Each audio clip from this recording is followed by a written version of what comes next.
une école, pour vivre, doit avoir une certaine rentabilité. Sachant que les enfants de l'association Vivre dans l'Espérance ne peuvent pas à eux seuls remplir l'effectif, l'école est ouverte à la communauté pour répondre aux besoins de cette communauté. Au jour d'aujourd'hui, cette rentabilité est en progression et elle permet de couvrir le salaire de la communauté pédagogique, c'est-à-dire le directeur, les 4 enseignants, la secrétaire et l'année prochaine, la 5e et la 6e classe qui prendra en compte la classe de CM1 et la classe de CM2. Donc, dans cette perspective, nous pouvons dire que l'école étant à ses débuts, la rentabilité n'est pas encore au rendez-vous, pouvant couvrir à 100% le salaire des enseignants et le fonctionnement administratif et pédagogique. Nous sollicitons encore, au niveau de certains partenaires, les moyens pour pouvoir boucler le niveau de fonctionnement. Mais, une fois que nous aurons les 6 classes fonctionnelles, nous sommes certains qu'on pourra, dans la mesure du possible, rentabiliser l'école au maximum. Nous rencontrons quelques difficultés minimes en ce qui concerne la gestion de l'école.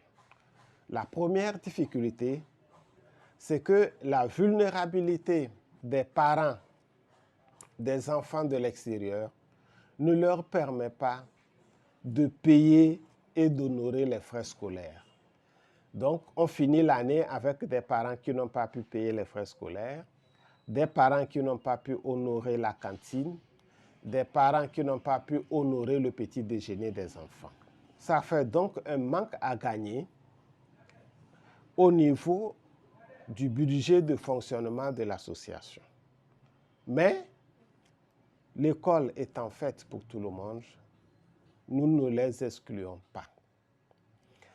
La deuxième difficulté, c'est l'organisation administrative. Nous avons toute l'autorisation, mais il nous reste encore au niveau du ministère le papier pouvant nous permettre de fonctionner au plus haut niveau et demander une subvention au niveau du gouvernement, même si nous savons déjà que ce n'est pas possible que le gouvernement nous accorde une subvention. Et comme toute difficulté, on arrive à surmonter, on arrive à avancer, on arrive à être plus rentable parce qu'au premier trimestre de l'année scolaire 2022-2023, notre école était la première du groupe de son inspection avec un résultat satisfaisant pour les examens du premier trimestre. Nous avons des perspectives d'avenir, nous avons des projets pour la suite et la survie de l'école.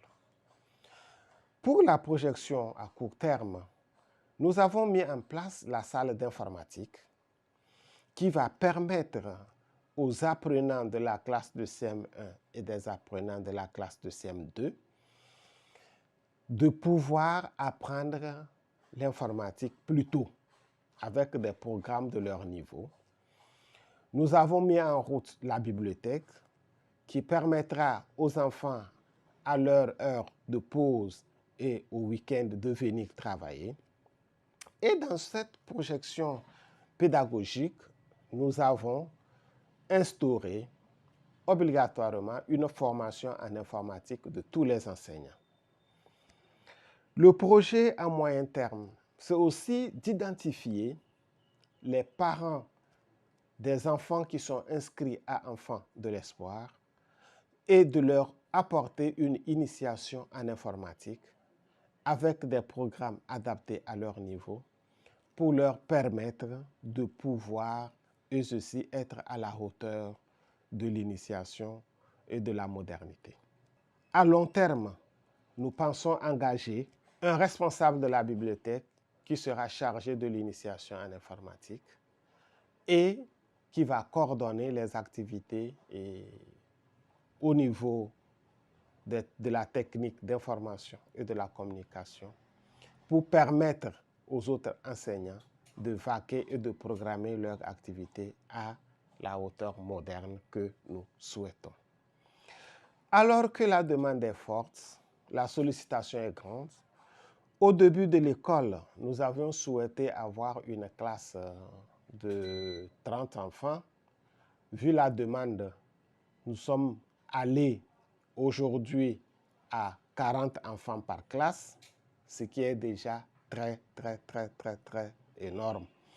Et nous risquons l'année prochaine encore, parce que les parents ne cessent de venir, nous risquons d'avoir des soucis de place.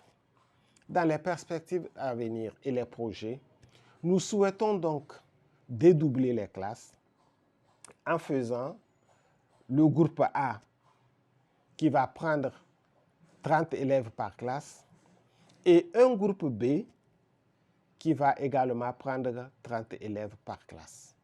Donc notre souhait aujourd'hui, c'est de satisfaire la demande de la communauté qui nous accueille et de répondre également aux attentes et à la demande des enfants de l'association.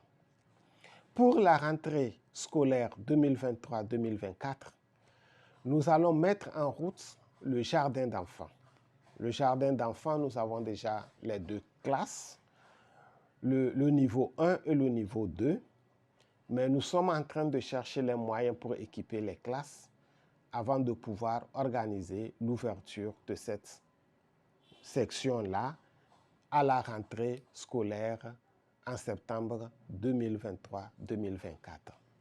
Donc, les deux projets phares qui nous tiennent aujourd'hui à cœur, le premier, c'est d'équiper les classes du jardin d'enfants niveau 1, niveau 2 et les ouvrir rapidement en septembre parce que les parents attendent.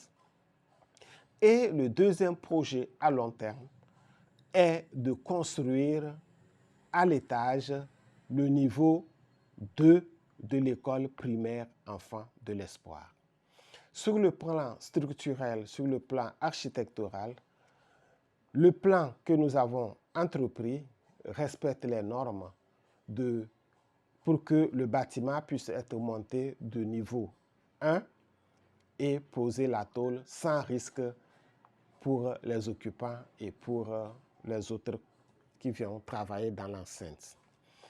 Nous tenons donc, pour finir, à vous remercier, à remercier toute la Fondation qui a bien voulu collaborer avec nous, qui nous a fait confiance, qui a tenu à ce que chacun des enfants vulnérables puisse avoir un niveau scolaire approprié et adapté. Je vous souhaite une très belle journée de travail, une très belle semaine d'activité et que vous puissiez retrouver la joie de donner à tout moment pour ceux qui n'ont pas. Merci beaucoup et bonne journée.